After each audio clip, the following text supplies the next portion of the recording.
Déjame decirte que todo ministerio es probado. Y si esta situación no se da, va a tener problemas muy serios una iglesia.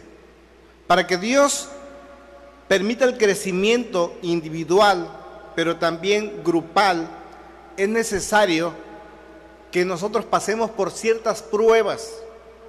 Y una de ellas es la paciencia.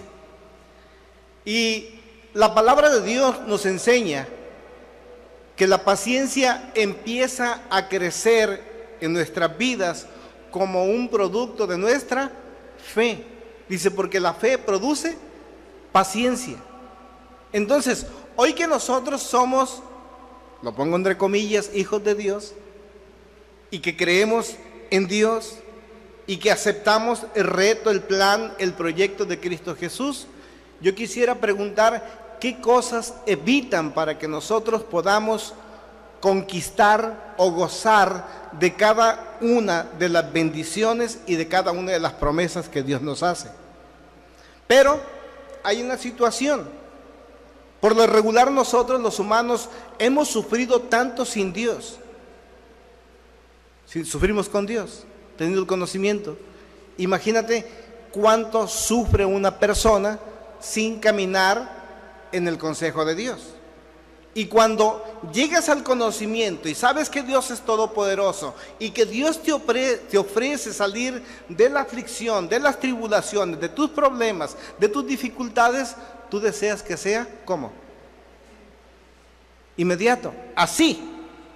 Nada más que te tengo una noticia. Dios no actúa así. Dios es alguien que primero nos confronta con nosotros mismos, nos dice quiénes somos, nos dice cómo estamos y nos dice también cómo fueron ocasionados los problemas que estamos confrontando. Esto es muy importante. La persona no entiende cómo se ha generado el problema que tiene enfrente, va a ser difícil que salga de él. Lo vuelvo a repetir, si la persona no entiende cómo los problemas que confronta todos los días tuvieron origen en sus malas decisiones, va a ser difícil que salga de ellos. Y podrá nacer, crecer, desarrollarse, reproducirse y morir sin querer confrontar. Ahora, los hombres buscan soluciones a sus problemas, soluciones rápidas, pero nada más que Dios tiene soluciones prácticas. Las soluciones de Dios no son rápidas, son prácticas. Dígalo conmigo, las soluciones de Dios son prácticas. ¿Por qué son prácticas? Porque necesitas envolverte en la solución del problema. No es algo que Dios te vaya a resolver como el cristianismo esotérico te dice. Tú confíale, no hagas nada y el Señor solo va a actuar. Eso no cabe en el plan de Dios.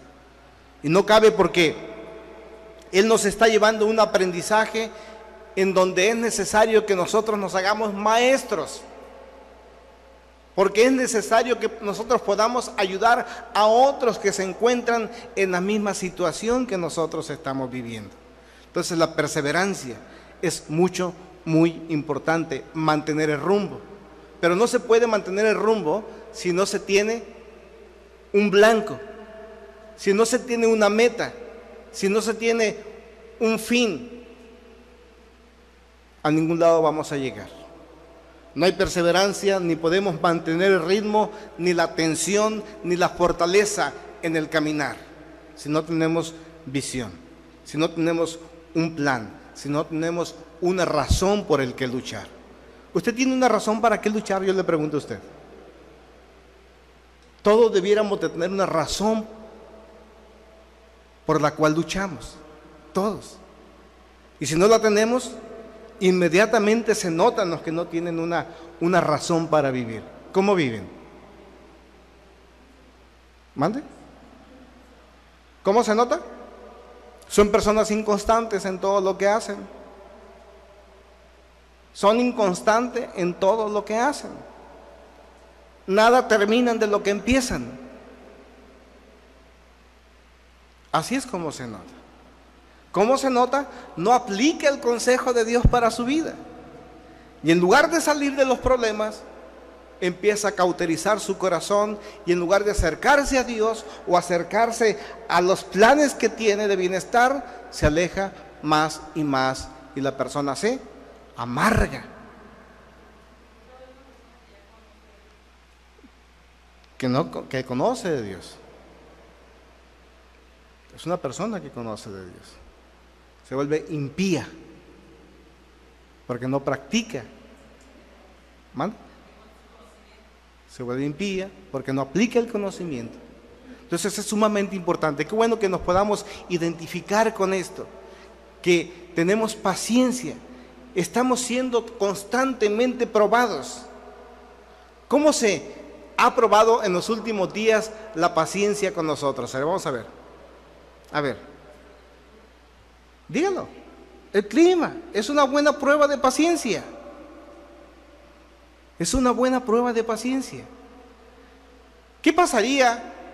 Y no es justificación a lo que sucede en nosotros, pero ¿qué pasaría con los judíos? 2 millones de judíos en el desierto. ¿Tendrían refrigeración? Y caminar todavía 1000 kilómetros. ¿Qué pasaría con ellos? ¿Sabes qué, Señor? Yo al tabernáculo voy a ir hasta que llegue invierno. Pero ya que llegó el invierno, ¿qué pasa? ¿Sabes qué? No voy porque está haciendo mucho frío. Se va dando cuenta que no tiene que ver con circunstancias, tiene que ver con situaciones de blanco, tiene que ver con una situación de enfoque hacia dónde quiere llegar. Y hay alguien que te está probando constantemente. ¿Dios te probará? ¿Quién es el que te prueba? El demonio. Y aquí viene la parte importante. Si estás lleno de Dios y viene la prueba, ¿qué dices? Transforma las circunstancias. Está haciendo calor, me va a ser benéfico, voy a bajar unos gramos de peso. Pero si estás lleno del enemigo, ¿qué dices? Tú no dices nada. Ahí será para la otra. Cambia totalmente las perspectivas. Y la prueba de la paciencia también ocupa algo importante. La prueba del tiempo. ¿Qué tanto te mantienes? Y sabes, yo creo que Dios nos probó en paciencia, nos está probando en perseverancia y nos está probando también en el tiempo. Nos hemos mantenido. Y esto es muy importante. ¿En qué más nos podemos parecer a la iglesia de Éfeso, por favor? Tener celo por la palabra. En los últimos meses, yo recuerdo cómo ha venido gente a nosotros, pero es gente que también se ha ido. ¿Y sabes qué vienen a decirme? Algunos me citó en un restaurante.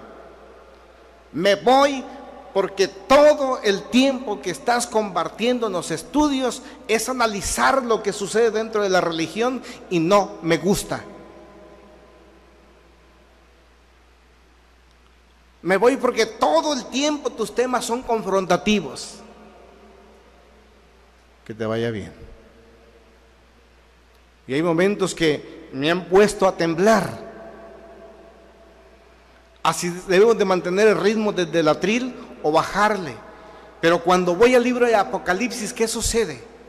Dios mismo viene a hacer la observancia de las buenas cosas y viene a hacer la observancia de las malas cosas también, con el único propósito de que podamos cambiar. Y Dios nos dice algo muy importante: la forma de culto, la forma de religión que llevas es probable que no se acepta para el Padre.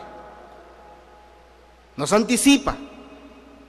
Y si no se acepta, ¿qué pasa con nuestra forma de religión? No produce nada, no sirve. No produce la salvación de tu alma, no produce la salvación de tus circunstancias o de tus problemas emocionales en esta tierra, no produce absolutamente nada, solo engaño. Y el Espíritu sigue hablando al final del libro de Apocalipsis diciendo: salid de ahí, salgan de toda clase de congregación que no persevera. Salgan de toda clase de congregación que no está cultivando la paciencia. Salgan de toda clase de congregación que no está cultivando virtudes. Salgan de toda clase de congregación en donde no se enseña una verdad confrontativa. Y eso lo vamos a analizar al final de este estudio. ¿En qué más nos podemos parecer a la iglesia de Éfeso? Nos han tenido un poco y eso causa sufrimiento. Yo le hago una pregunta, me la he hecho yo muchas veces y todo el día yo me lo hago. ¿Es necesario que todos los días nos hagamos un autoexamen de nuestra conducta y de nuestra forma de fe? ¿Cómo está? ¿Lo has hecho tú? ¿Y cómo te has calificado? Ahora dime, ¿cómo te califica el Espíritu? ¿Qué testimonio te da el Espíritu Santo de tu clase o tipo de fe? Soy aprobado, yo Felipe, por Dios, el Espíritu me da testimonio que verdaderamente soy hijo de Dios y que voy por el camino correcto. ¿El Espíritu te da testimonio a ti de que vas por el camino correcto? Necesitamos hacer un autoanálisis personal todos los días. ¿Qué más?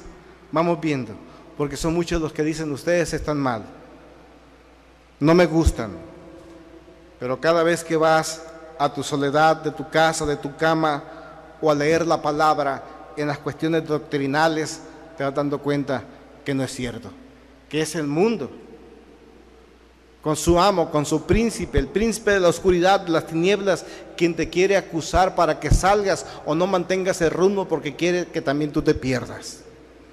¿Qué más? Por favor. ¿Mande? Y ahí fidelidad. Ser fieles a Dios y únicamente a Dios. El domingo mirábamos lo que era la prevaricación. Y tal vez no tomamos mucha conciencia de esto. ¿Qué es la prevaricación? Mira, te voy a decir algo y yo deseo que pongas tus oídos bien afinados para que escuches con atención. Por mucho tiempo se ha creído que las personas pueden ir a cualquier iglesia cristiana. Y son muchas las personas que dejan una iglesia porque las cosas no le funcionaron como ella deseaba o no hacían lo que la persona pretendía que se tenía que hacer. Y se van. Dice, al fin y al cabo, cerca de mi casa me queda una más cerca. Eso se llama prevaricar. ¿Por qué razón? Dios te hace nacer en una familia. Voy a poner este ejemplo. Pero un día, porque su padre lo disciplinó, usted no podía decir, bueno, aunque algunos lo hicieron, me voy a la casa del vecino porque no me gustas como papá o no me gustas como mamá. ¿Cómo se siente eso? ¿Cómo se sentirán los padres cuando los hijos los quieren cambiar? Bueno, a lo mejor usted no sabe mucho de esto, qué bueno. Pero ¿cómo se sentiría que su hijo le dijera, mira mamá, yo quiero más a mi tía que a ti? O quiero más a mi vecina que a ti. ¿Por qué? Porque tú así, mira, te da una lista de cosas que no le agradan. ¿Cómo se sentiría usted? ¿Cómo cree que se sienta Dios cuando lo hacen hacer dentro de una iglesia local y lo pone ahí para que usted funcione ahí? Ahí donde Dios lo quiere capacitar, es ahí donde Dios lo quiere promover. Pero cuando Dios empieza a mostrarle disciplina, dice, ya me voy a otro lugar. ¿Cómo cree que se siente Dios? ¿Qué testimonio está dando la persona del grupo? Porque luego se van y hablan del grupo o de la iglesia. Me fui porque ahí esto, ahí lo otro, empieza a hablar de supuestas fallas. Como consecuencia, esa clase de comentarios dañan el trabajo de Dios en un grupo o en un ministerio. Por eso es que se llama prevaricación, que es un gran pecado. Y lo leímos. Así de que no ande buscando, si pasó por su mente irse a alguna iglesia por ahí cerca, va a prevaricar y no va a tener perdón. se lo va a tragar la tierra como aquellos que se tragaron allá cuando salieron de Egipto. Si usted se quiere ir, tiene la responsabilidad de venir y decir, ¿saben, congregación? Me voy a retirar de aquí porque aquí están cometiendo grandes pecados y los voy a señalar de una manera bíblica. Aquí están. Esa es la forma correcta de salir de una congregación. La segunda forma correcta de salir de una congregación es de que usted diga, ¿saben qué? Dios me está llamando al ministerio, es necesario que yo vaya a trabajar y crear también un trabajo, un ministerio. Entonces, hay siempre ese cuidado, ¿no? Ha habido ese cuidado aquí, ha habido permanencia, se es fiel a una doctrina. ¿Qué pasaría? ¿Cómo crecería un hijo nuestro? Sí, lo voy a llevar a la iglesia, a la escuela vacacional 15 días. ¿Y a dónde los mandaste? Con los mormones. 15 días de estarle metiendo doctrinas contrarias a lo que por años les has enseñado. ¿Qué dicen los hijos? Pues, ¿what? ¿De qué se trata? Ah, sí, me invitaron a tal lugar, a un lugar donde tenías una doctrina totalmente equívoca. Ah, pero estás por comodidad o por otras cosas. ¿Te imaginas el foco de contaminación que estás absorbiendo y que estás llevando a donde después vas? Fidelidad. Ser fiel a lo que Dios ha proyectado. Fíjate una cosa importante dentro de la prevaricación. No ha habido persona que no haya venido conmigo de los que se fueron a decirme un día, aquí se siente el espíritu, sabiduría, conocimiento, unción. Y quisiera preguntar dónde están. ¿Aquí había eso o era lo que ellos querían sentir? ¿Sí? No hay una fijación, no hay una meta. Y es fácil cambiar, es fácil irse, tomar las cosas de una manera personal. Y lo decías, en realidad lo es, porque es la confrontación de Dios con mi persona. Pero, ¿qué es lo que sucede? Vamos a la personificación. ¿Quién paga el plato roto? ¿Quién lo dijo? ¿Fuiste tú? ¿O quién me hizo mala cara? Alguien que vino. Y como me está haciendo mala cara, yo me voy. No luchan, no quieren luchar. Muy bien, ¿algo más? Trabajo. De una manera como, que no tenemos trabajo o tenemos trabajo. No, que se ha trabajado aquí. Se ha trabajado. Muy bien, trabajo. Y vamos ahora a las cosas negativas. ¿Se ha abandonado a quién? ¿Nos pareceremos ahí también a esa iglesia de Éfeso? Se me hace que sí, ¿verdad? ¿Qué más? Dice, recuerda de dónde has caído, por qué caíste. Recuerda por qué caíste. Y vuelve, dice, arrepiéntete y vuelve una vez más a practicar las obras que hacías al principio. Pero si no te arrepientes, iré y quitaré de su lugar tu candelabro. Pero aquí una cosa muy importante, si no te arrepientes, Dios no te va a perdonar. No es problema con el liderazgo, no es problema con el ministerio, es un problema con Dios. ¿Sí? ¿Cuántos pudieron haber dicho? Es aquel. ¿Sí? ¿Me entiende? ¿A él qué? No hay problema conmigo. Créame que yo soy... A ver, le voy a decir una cosa. ¿Usted cree que a mí me gustan los problemas? Le tengo una mala noticia, no me gustan. Me meto en ellos cuando me meten a bailar. El problema es que cuando me meten a bailar, me sacan a bailar, después ya no quieren, me dejan a media pieza. Pero no me gustan los problemas. Y si fuera por mí, yo ninguna de estas cosas mencionaría por no inquietarlos. Pero como llevo una responsabilidad con Dios. Bueno, hemos caído, arrepintámonos y empecemos a practicar las obras que hacíamos al principio.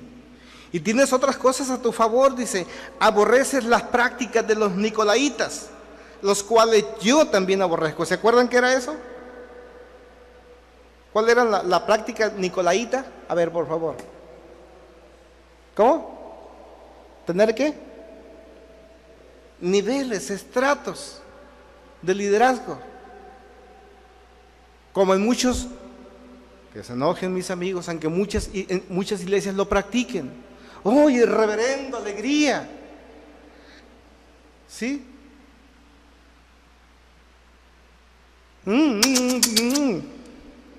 No hayan dónde ponerlos. Y a ellos les gusta. Tráigame esto. Vaya con el diácono. Ya le he ordenado que haga lo otro. ¿Sí? Qué bueno que aquí no hay estratos.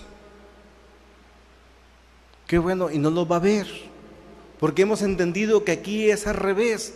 Es más grande quien más sirve. ¿Y cómo servimos? ¿Cómo se sirve en la congregación? A ver, unas acciones de servicio, ¿cuáles serían?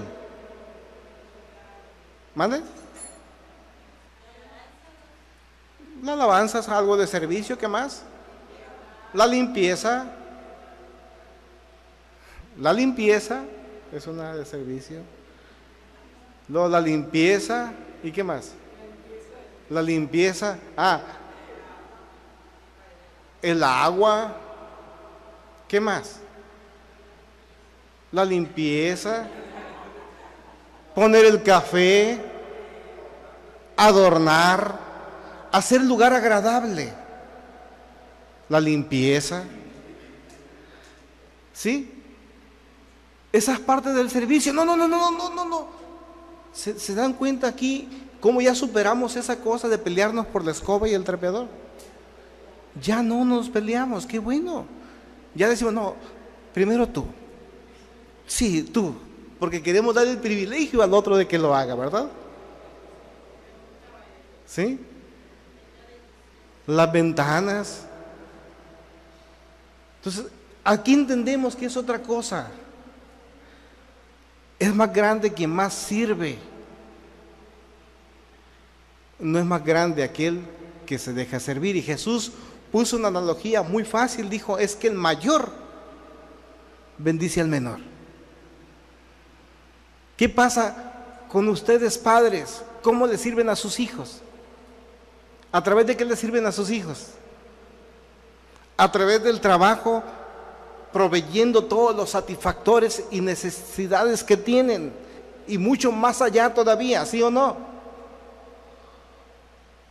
Voy a salir, abre la puerta, abre la reja, no te bajes, hijo, yo la bajo, yo sé abrir la puerta. ¿Ah?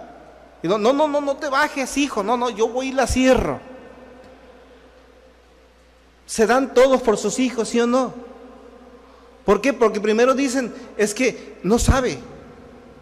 Cocinan para sus hijos, lavan para sus hijos, trabajan para sus hijos, porque son mayores que ellos, porque tienen la experiencia. Pero un día los hijos tienen que crecer y también servir, retribuir. No, madre, no lo haga, yo. ¿Sí? Yo. La escatología, estábamos diciendo que era el estudio de un conjunto de creencias y doctrinas relacionadas con la vida de ultratumba. Eso es la escatología. Y hemos visto cómo en estas primeras clases podemos identificarnos con la iglesia de Éfeso en varias cosas. Por sus prácticas buenas, por sus prácticas malas. Y hoy que hemos entendido, vamos a superar lo negativo que hemos hecho para volver agradecerle a Dios lo que hace por nosotros. ¿Cómo le agradecemos? Es cierto que lo hacemos con alabanza y lo hacemos con adoración, pero también lo hacemos engrandeciendo su reino. ¿Y eso cómo se hace? Injertando nuevos creyentes al cuerpo de Cristo. No es arrancándolos, no es sacándolos de la iglesia, es incrustándolos. ¿Estamos? Muy bien. Vamos ahora a la iglesia de Esmirna. La iglesia de Esmirna, al igual que la iglesia de Éfeso, era una iglesia turca. O sea que estaba en Turquía. Muy bien. Y el versículo 9 inicia diciendo lo siguiente: esto dice el primero y el último, o sea, Cristo Jesús, el que murió y volvió a vivir, por si hay alguna duda. Lo dice Cristo Jesús. Conozco tus sufrimientos y tu pobreza. Es muy interesante que podamos nosotros entender esto. A la iglesia de Éfeso le costó, a los creyentes de Éfeso, mucho trabajo volver los ojos a Dios. Bien es cierto que en la actualidad son vecinos fronterizos de Israel, de Palestina, al norte. No tenían la misma fe, pero cuando se dieron cuenta de que el Dios de Israel era grande y era verdadero, también quisieron abrazar esa forma de fe. También tenían problemas como los judíos. Y por las situaciones que estaban viviendo y las formas de cómo profesaban una clase de fe diferente al Dios de Israel, porque tenían otros dioses, le costó mucho trabajo. Aparte, Esmirna era un centro cultural y de adoración al César. Esto es muy interesante. Ahí se construyó uno de los centros culturales más hermosos que bien pudieron haber sido una de las maravillas del mundo. En ese se desarrollaba el culto a la personalidad. ¿Se acuerda usted qué era el César para los romanos? ¿Quién era? Aparte de ser el emperador, ¿qué era? Era un dios. El César era un dios para los romanos. Era la personificación de Dios. Entonces, era obligado para los habitantes de Esmirna, cuando menos una vez al año, ofrecer incienso. ¿Se acuerda usted cómo eran los romanos? La cultura, la historia universal nos habla, tantas películas o documentales que vemos. Aquel que no rendía su vida al César o reconocía al César como un ser superior, un ser supremo, ¿qué pasaba con él? ¿Se acuerdan? Muerte, significaba muerte. Muerte. Por eso la primera persecución de los cristianos se dio en ese aspecto. Cuando se encontraba los militares romanos por los caminos, o que caminaban vigilando su gran imperio, en cuanto encontraban a alguien que no era romano, este tenía que cuadrarse y decir: el César es el Señor. Y hay de ellos si no lo decían. Y cuando los romanos exclamaban: el César es el Señor, los primeros cristianos dijeron: no, Jesucristo es el Señor. Esto fue lo que trajo la primera persecución de la iglesia cristiana. El establecimiento o reconocimiento del señorío de Cristo sobre el César. Entonces, era sumamente fuerte el trabajo que tuvieron interno los habitantes de Esmirna para declarar que Jesucristo era el Señor y que podía ser Salvador. Estaba en riesgo su propia vida. Entonces, por eso escribe de esta manera: conozco tus sufrimientos y tu pobreza. Sufrían verdaderamente. ¿Qué clase de sufrimiento con esta pequeña cápsula crees que enfrentaban los profesantes cristianos de Esmirna? ¿Mande? Persecución. Cuando bien se hubiera ido. ¿Y qué más? La muerte. Muchas de las veces, la mayor de las ocasiones, era la muerte. Mira, en el sur del país, si tú dentro de una comunidad pequeña, un pueblo, saben que eres cristiano y ese pueblo no profesa el cristianismo más que el catolicismo, las personas no te imaginas de qué son capaces. ¿Sí, Marta? Para ti no hay alimento en las tiendas. Teniendo dinero no puedes comercializar nada. Y si tienes un negocio, truenas porque nadie te va a comprar. Siglo XX. Anuncian por los altavoces de las iglesias, ¿no, Marta? Está prohibido venderle a Felipe y a Marta cualquier clase de comestibles o de alimentos. Está prohibido que la persona que le renta la casa se la siga rentando teniéndose a una excomunión de la iglesia. Hay persecución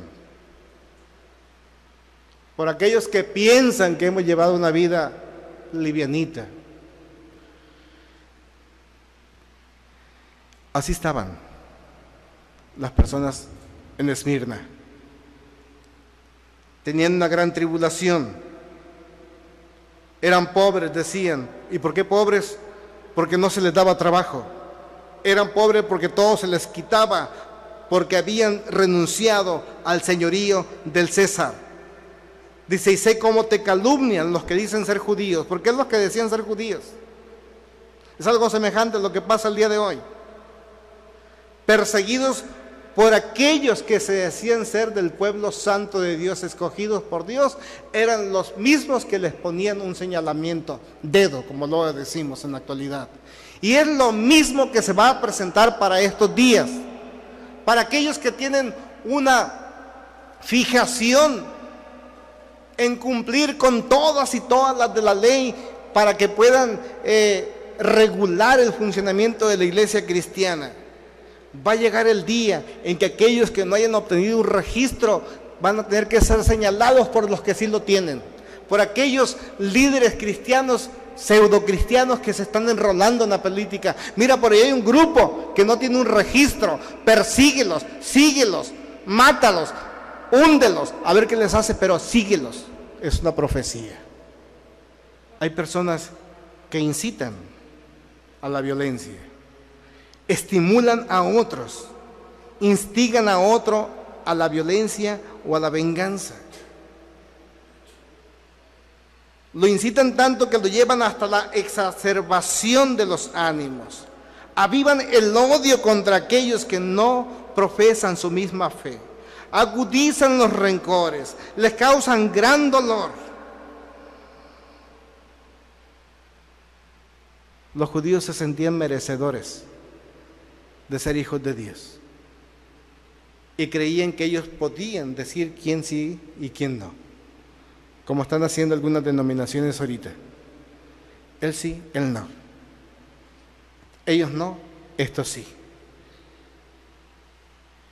Estemos atentos. Vamos un poquito más adelante. Sin embargo, eres rico, dice.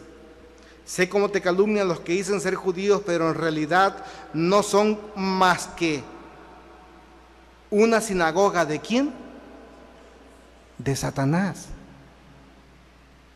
¿Sabe usted que hay muchas iglesias llamadas cristianas que son sinagogas de Satanás? Empiécelas a detectar. Tienen la doctrina de los nicolaitas. Tienen estratos sociales, dentro del liderazgo, unos más grandes que otros. Ahí empieza. No significa que eso sea todo. Hay más cosas. Escárvale y te vas a dar cuenta que son sinagogas de Satanás. Si usan la Biblia como un recurso esotérico para sacar únicamente de Dios lo que les conviene, las bendiciones, pero no se apegan a la palabra, se justifican en la palabra. Es duro, ¿verdad? Con razón no te quieren. No tengas miedo de los que estás por sufrir. Te advierto que algunos de ustedes el diablo los va a meter a la cárcel para ponerlos a prueba y sufrirán persecución durante 10 días.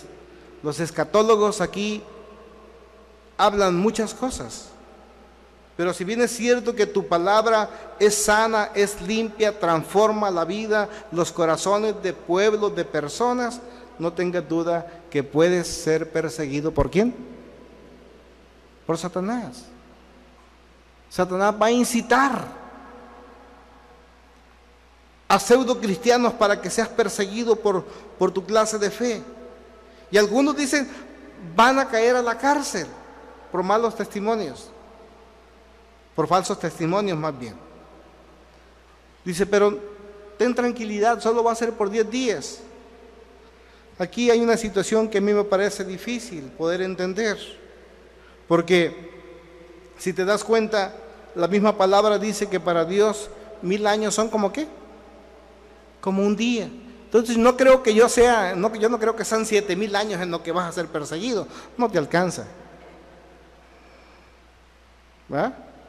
Yo creo que sí nos va a parecer eterno.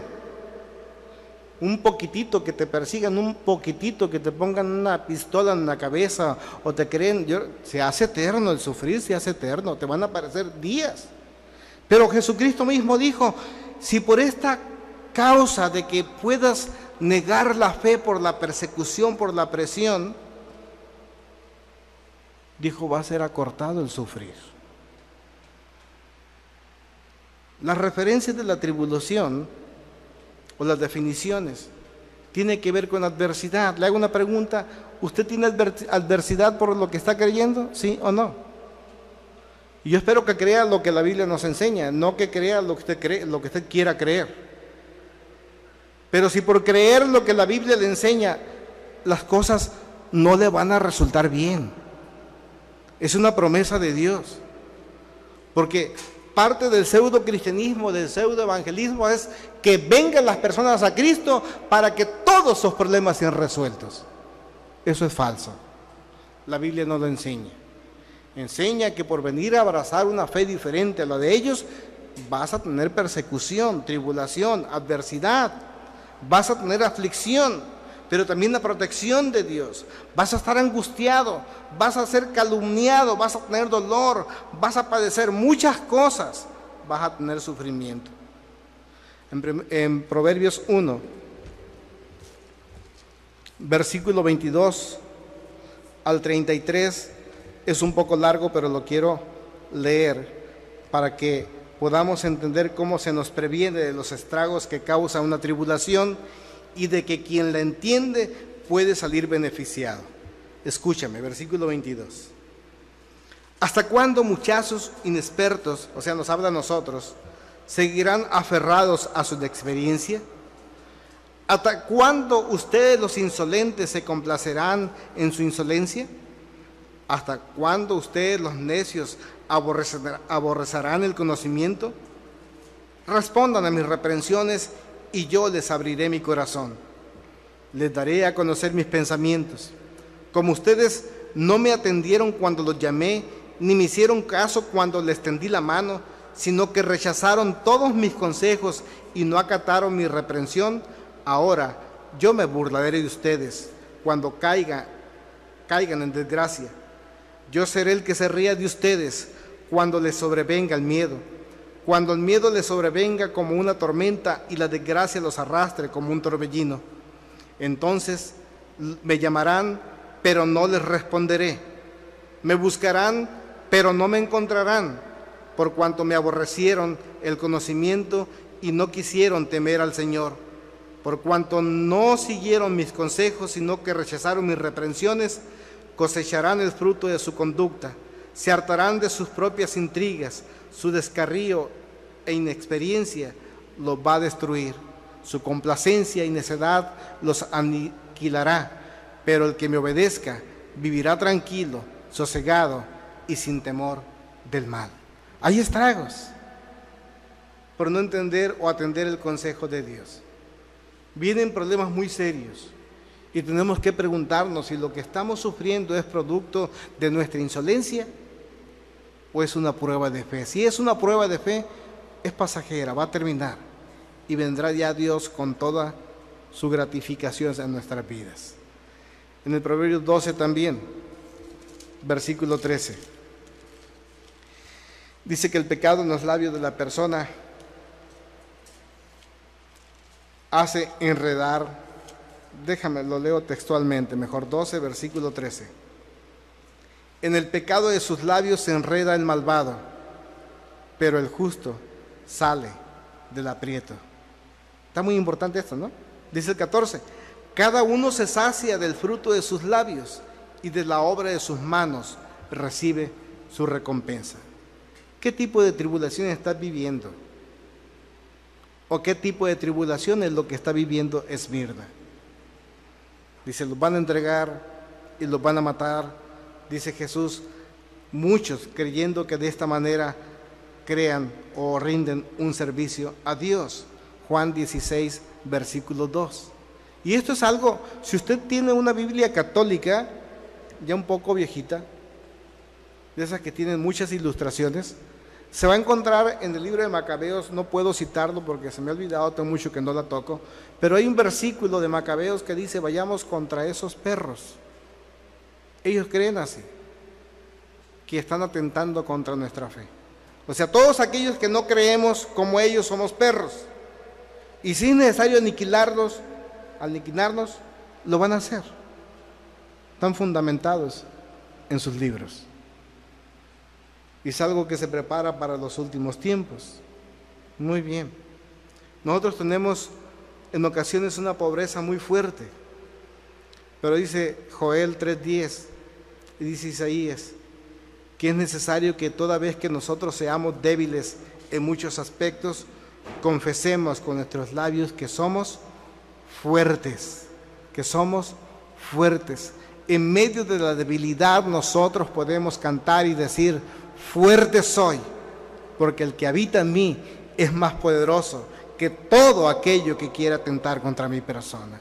Y aquí lo cantamos, y diga el débil, fuerte soy por lo que Dios ha hecho en mí.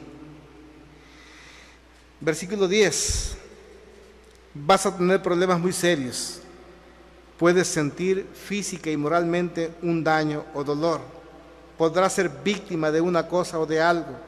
Personas que te harán sufrir por culpas ajenas o propias. Esto es muy importante. Las enfermedades van a aparecer también en la vida del verdadero cristiano. Porque Satanás echa recursos ¿de qué? De todo. Pero te tengo una buena noticia.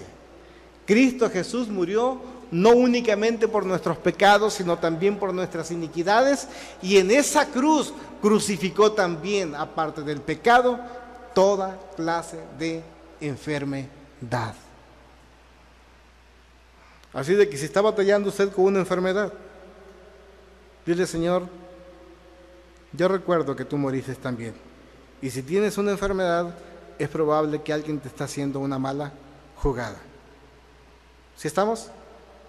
Y para aquellos que dicen que son cristianos, de hueso colorado, y tienen problemas físicos, enfermedades, temores, problemas emocionales muy serios, más vale que hagan una revisión de sus conductas para saber cuál es el origen.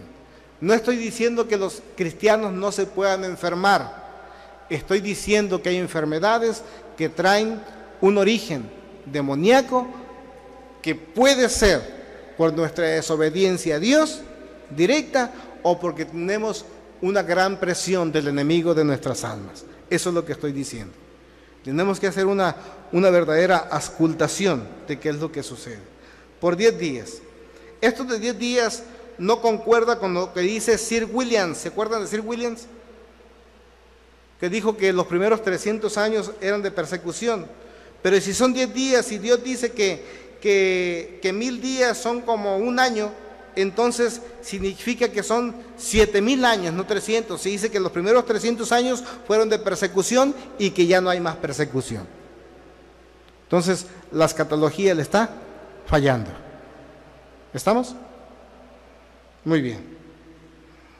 Vamos rápidamente a terminar con lo que dice Mateo 24, versículo 12. Que para los últimos días, o para los días de sufrimiento que puedes tener, de tribulación, de aflicciones o de persecuciones, Dios va a permitir que estas cosas vengan a tu vida, pero que las va a cortar. ¿Puede Jesucristo acortarlo para que nuestras emociones y nuestro corazón no nos traicionen y lo neguemos a Él como Señor? Si sufrimos la prueba, si tenemos persecución y si nos sobreponemos a todas estas cosas y somos fieles aún a pesar de que tengamos en riesgo nuestra propia vida, dice, yo te daré la corona de vida. El que tenga oídos, oiga lo que el Espíritu dice en las iglesias. El que salga vencedor no sufrirá daño alguno de la segunda muerte.